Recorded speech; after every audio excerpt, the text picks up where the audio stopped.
Student, last time हम class 7 science का chapter number 6 discuss कर रहे थे फिजिकल एंड केमिकल चेंज के बारे में। इसमें हमने पेज नंबर 62 डिस्कस कर रहे थे। लास्ट टाइम हमने पढ़ा था केमिकल चेंज क्या इंपॉर्टेंस रखते हैं हमारी लाइफ में, तो वो सब पढ़ा था। आज उसके बारे में नेक्स्ट डिस्कस करेंगे। पेज नंबर 62 पे है कि we have seen that one or more new substances are produce in a chemical change in addition to new products. कि जब केमिकल चेंज में क्या होता है कि हमें नए नए प्रोडक्ट देखने को मिलते हैं, न्यू सब्सटेंस देखने को मिलते हैं। In addition to new product the following में अकम्पनी केमिकल चेंज, और इसके साथ भी हमें कुछ और घटनाएं देखने को भी मिलती है। वो कौन कौन सी होती हैं? जैसे हीट, लाइट और एनी अदर रेडिएशन में बी गिवन ऑफ और एब्जॉर्ब, यानी जो लाइट होती है, उष्मा, प्रकाश और दूसरी अन्य प्रकार की किरण जो होती हैं वो भी हमें देखने को मिलती है इन केमिकल चेंज। साउंड में भी प्रोड्यूस, जैसे ध्वनि का उत्पन्न होना यानी साउंड का उत्पन्न होना। अ चेंज इन स्मेल में टेक प्लेस और न्यू स्मेल में भी गिवन ऑफ, यानी जो उसकी स्मेल होती है उसमें चेंज होना या फिर एक अलग टाइप की स्मेल का आना। अ कलर चेंज में टेक प्लेस, यानी कलर में भी चेंजेस होना।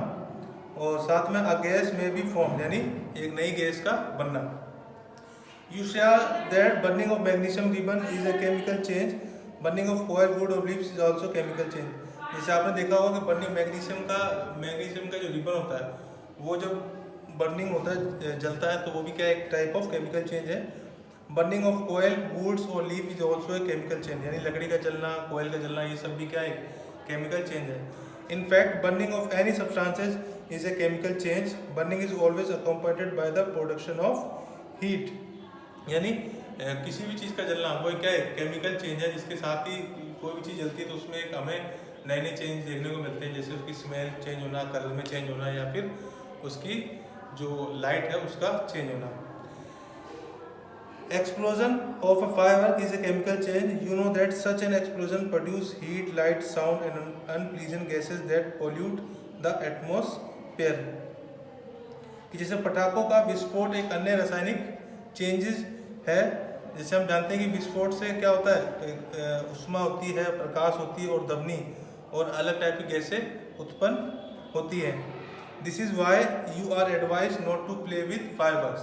तो इसलिए बोला जाता है कि जो पटाखे होते हैं उसके साथ खेलना नहीं चाहिए।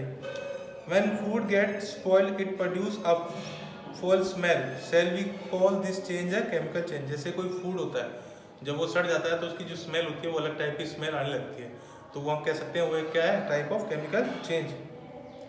You must have notice that a slice of an apple acquires a brown colour if it is not consume immediately.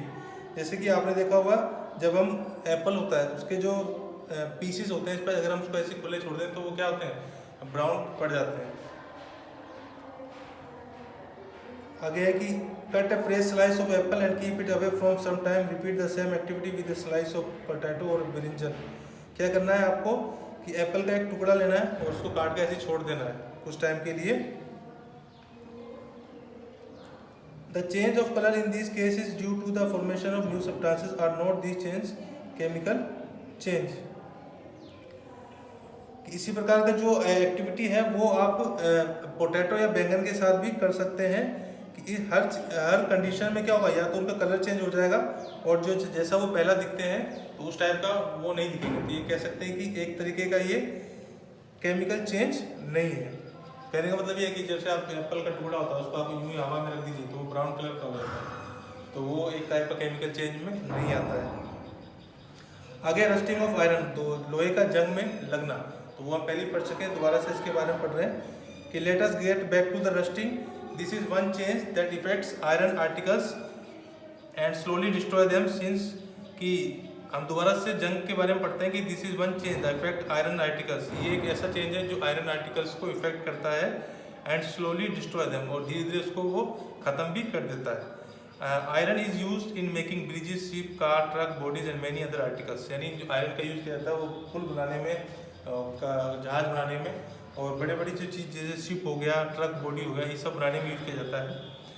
The monetary loss due to the rusting is huge, तो लोहे का जंग में बदल जाना, तो इससे क्या होता है काफ़ी ज़्यादा माल हानि का नुकसान हो जाता है, क्योंकि बड़ी बड़ी चीज़ें होंगी तो अगर उसमें जंग लग जाएगी तो क्या उसमें काफ़ी सारा पैसा भी लगता है। तो अगर लोहे में जंग लग जाती है तो उससे क्या माल और पानी का नुकसान हो जाता है। The process of rusting can be represented by the following equation. तो ये आपको इक्वेशन दे रखी है किस टाइप से उसमें जंग लगती है कि जो आयरन होता है वो ऑक्सीजन और वाटर से रिएक्शन करके आयरन ऑक्साइड यानी Fe2O3 बना लेता है। तो यानी कह सकते हो कि किसी भी लोहे में जंग लगना, किसी भी आयरन में जंग लगने का जो मेन कारण होता है वो ऑक्सीजन और वाटर होता है। For rusting the presence of both oxygen and water और वाटर वेपर इसेंशियल। तो इसमें बताया गया कि जंग लगने के लिए जो मेन कारण है वो आपका ऑक्सीजन और वाटर है। In fact, with the content of moisture in the air is high, which means if it is more humid, rusting become faster. So how do we prevent rusting? कि वास्तव में यदि जो air होती है उसकी जो आर्द्रता होती है, ठीक है, अगर उसकी जो नमी है वो अधिक हो जाती है तो जंग जल्दी लगती है। तो how do we prevent rusting, कि हम इस जंग लगने को कैसे रोक सकते हैं। Prevent iron articles from coming in contact with oxygen or water or both. One simple way it is to apply a coats of paint or grease. यानी आपको पता लगे कि रस्टिंग लगने का जो मेन कारण है वो ऑक्सीजन और क्या है, वाटर है। तो इसके लिए क्या किया जाता है कि उनके ऊपर पेंट या ग्रीस की एक लेयर चढ़ा दी जाती है, जिससे क्या होता है वो जंग नहीं पकड़ता है। One simple way to apply a coil of paint or grease. In fact, these coats should be applied regularly to prevent rusting. Another way to deposit a layer of metal like chromium or zinc or iron. तो हर चीज़ों पर इस नियमित रूप से time to time paint करने की जरूरत पड़ सकती है, जिससे क्या उसमें जंग लगने की जो कह सकते हैं कि चांसेस है वो कम हो जाते हैं। एक दूसरा जो उपाय हुआ है कि इसके ऊपर क्रोमियम या फिर जिंक उसकी लेयर चढ़ा दी जाती है, जिससे क्या होता है उसका जो जंग लगने की चांसेस होती है वो और भी कम होती है। यानी पेंट तो आपके पास एक ऑप्शन है ही है, तो साथ में क्या है जिंक और आयरन की लेयर भी होती है, वो आप चढ़ा सकते हैं, जिससे क्या होता है जंग नहीं लगती है। आगे this process of depositing a layer of zinc और आयरन इज कॉल्ड गैल्वेनाइजेशन। यानी कि this process of depositing a layer of zinc and iron is called galvanisation. यानी ये जो प्रोसेस है, यानी जो लेयर चढ़ाते हैं आप जिंक पे, जिंक की आयरन के ऊपर, वो क्या कहलाता है आपका गैल्वेनाइजेशन। आगे कि you know that the iron pipes we use in our home to carry water and galvanize to prevent rusting. आपने घरों में देखा होगा पानी की जो अपने पानी का यूज करते हैं उसके लिए क्या जाता है, उसके अंदर लोहे के पाइप होते हैं, ठीक है, जिसमें क्या होता है गैल्वेनाइजेशन लगाया जाता है, गैल्वेनाइजेशन किया जाता है, इसके ऊपर एक लेयर चढ़ाई जाती है, जिससे क्या होता है उसके ऊपर जंग नहीं लगता है। You know that ship are made of iron and a part of them remains under water. जैसे कि आपने देखा होगा जो शिप होता है वो आयरन का बना होता है, बट उसका आधा पार्ट क्या होता है पानी के अंदर रहता है। On the part above water also water drops keep cleaning to the ship's outer surface. Moreover, the water of the sea contains many salts. The salt water makes the process of rust formation faster. Therefore, ships suffer a lot of damage from rusting in spite of being painted. So much so that a fraction of ship's iron has to be replaced every year. Can you imagine the monetary loss to the world?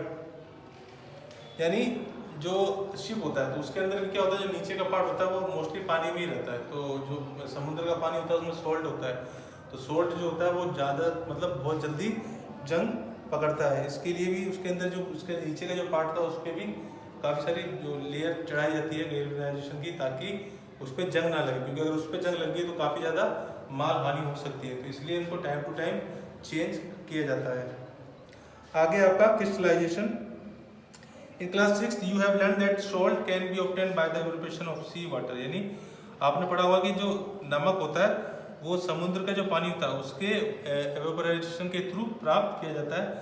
The salt obtain in this manner is not pure and the shape of its crystal can not be seen clearly. जो नमक उस हाथ से प्राप्त किया जाता है वो पूरा प्योर नहीं होता है, जो उसके जो क्रिस्टल होता है वो हम इजीली नहीं देख सकते हैं। However large crystal of pure substances can be form from their solution. तो क्या कहता है जो उनका सॉल्यूशन होता है उसके थ्रू बड़े बड़े क्रिस्टल को बनाया जाता है।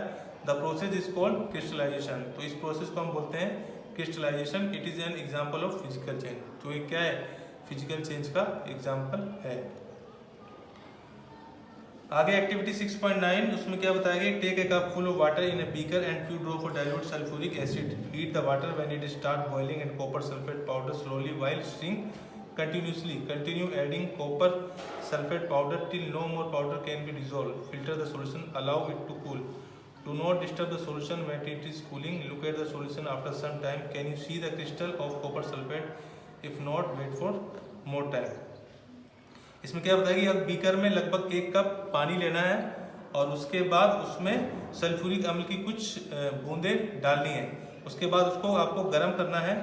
जब पानी गर्म या उबलना स्टार्ट हो जाए तो उसमें धीरे धीरे क्या करना है, कॉपर सल्फेट जो होता है उसका जो कह सकते हैं आप चूर्ण होता है, वो आपको उसके अंदर चलाते हुए मिलाना है, यानी इसको अंदर चलाते हुए उसके अंदर मिलाना है। कॉपर सल्फेट का जो चूर्ण होता है जब तक जारी रखिए उसको मिलाने के लिए जब तक वो उसके अंदर पूरी तरह घुल ना जाए। आगे कि उसके बाद जो सॉल्यूशन होता है उसको फिल्टर पेपर की सहायता से छान लेना है आपको। इसमें ठंडा इसे उसके बाद थोड़ी देर ठंडा होने दीजिए। जब आपका सॉल्यूशन ठंडा हो रहा होगा तो उसे कुछ हिला डुलाकर, यानी उसको किसी भी टाइप से छेड़ना, यानी जब आपको उसको ठंडा करने के लिए छोड़ेंगे तो आपको उसके अंदर कुछ भी डाल के हिलाना नहीं है, यानी उसको आप धीरे धीरे ठंडा होने देंगे। कुछ समय बाद आप देखेंगे जो सॉल्यूशन देखेंगे कि आपके अंदर कुछ क्रिस्टल दिखाई देते हैं, तो आप देखेंगे उसके बाद उसके अंदर कुछ क्रिस्टल दिखाई दे रहे हैं। अगर नहीं दिखाई दे रहे हैं तो थोड़ी देर और वेट कीजिए। You have learned about physical and chemical change. Try to identify change that you observe around you or physical or chemical change. तो अभी इसमें आपने पढ़ा फिजिकल और केमिकल चेंज के बारे में। आप ऐसे और भी एग्जांपल दे सकते हैं आपके आसपास जो भी फिजिकल और केमिकल चेंज के एग्जांपल होते हैं। तो इस एक्टिविटी को दोबारा देख लेते हैं कि क्या किया गया है। इसमें आपको एक बीकर लेना है, उसके अंदर क्या करना है, take a cup full water in a beaker and few drop of dilute sulphuric acid. एक बीकर में क्या लेना है आपको, कुछ पानी लेकर उसके अंदर डाइल्यूट सल्फ्यूरिक एसिड की कुछ बूंदें उसके अंदर डालनी है। फिर हीट द वाटर, पानी को गर्म करना है। When it start boiling and copper sulphate powder slowly while steering continuously. उसके बाद जब ये बॉयल होना स्टार्ट हो जाए तब उसके अंदर आपको क्या डालना है, ऐड करना है कॉपर सल्फेट पाउडर। उसके बाद धीरे धीरे उसको मिलाते रहना है जब तक वो टोटली उसके अंदर मिक्स ना हो जाए। फिल्टर द सॉल्यूशन, उसके बाद सॉल्यूशन को आपको छान लेना है। Allow it is to cool, उसके बाद उसको ठंडा होने देना है। Do not disturb the solution when it is cooling. Look at the solution after some time. जब वो ठंडा हो रहा हो तो उसको आपको छेड़ना नहीं है, जैसा वो हो रहा है उसको वैसे ही होने देना है। उसके बाद जब आप देखेंगे तो आपको उसके अंदर कुछ क्रिस्टल दिखाई देंगे। अगर आपको क्रिस्टल नहीं दिखाई देते हैं तो उसको थोड़ी देर और वेट कीजिए, कुछ टाइम बाद आपको क्रिस्टल दिखाई देंगे। तो ये एक्टिविटी थी आपके पास, और आगे आपके पास बताएगी कि फिजिकल और केमिकल चेंज जो भी आपके आसपास देखने को मिलते हैं तो वो आपको मेंशन करने हैं। तो इसके बाद इसके जो क्वेश्चन है वो हम नेक्स्ट वीडियो में डिस्कस करेंगे, कौन कौन से इंपॉर्टेंट क्वेश्चन है और आपको कैसे करना है, तो अपने नेक्स्ट वीडियो में डिस्कस करेंगे। Thank you.